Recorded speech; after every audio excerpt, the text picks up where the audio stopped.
किसी समय की बात है, एक छोटे से गांव में एक पुरानी हवेली थी।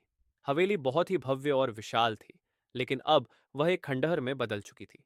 लोगों का कहना था कि हवेली में एक अदृश्य शक्ति निवास करती है। गांव वाले हवेली के पास जाने से कतराते थे, क्योंकि वहां रात के समय अजीब अजीब आवाजें सुनाई देती थीं।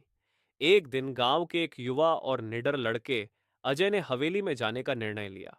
उसे अपने साहस का प्रमाण देना था। वह रात के समय हवेली की ओर बढ़ा और हवेली के अंदर दाखिल हो गया। हवेली के अंदर अजीब शांति छाई हुई थी। अजय ने चारों ओर देखा और अचानक उसे एक पुराना चित्र नजर आया।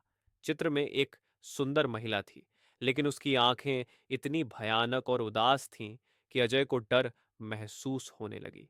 उसने चित्र को और ध्यान से देखा और अचानक उसे महसूस हुआ कि चित्र की आंखें उसे घूर रही हैं। तभी हवेली में एक ठंडी हवा बहने लगी।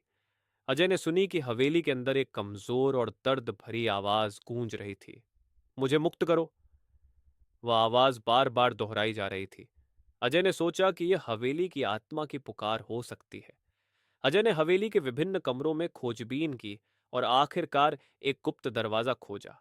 दरवाजा खोलते ही उसने देखा कि एक पुरानी डायरी रखी हुई थी। डायरी में लिखा था कि हवेली की मालिक एक निर्दोष महिला थी, जिसे झूठे आरोपों के तहत फांसी दी गई थी। उसकी आत्मा अब हवेली में बसी हुई थी और शांति की खोज में थी। अजय ने डायरी को गांव के बुजुर्गों को दिखाया और सब मिलकर हवेली में पूजा और दुआ का आयोजन किया। इसके बाद हवेली की अजीब आवाजें और ठंडी हवा सब समाप्त हो गई। हवेली फिर से एक सामान्य जगह बन गई और उस महिला की आत्मा को शांति मिली।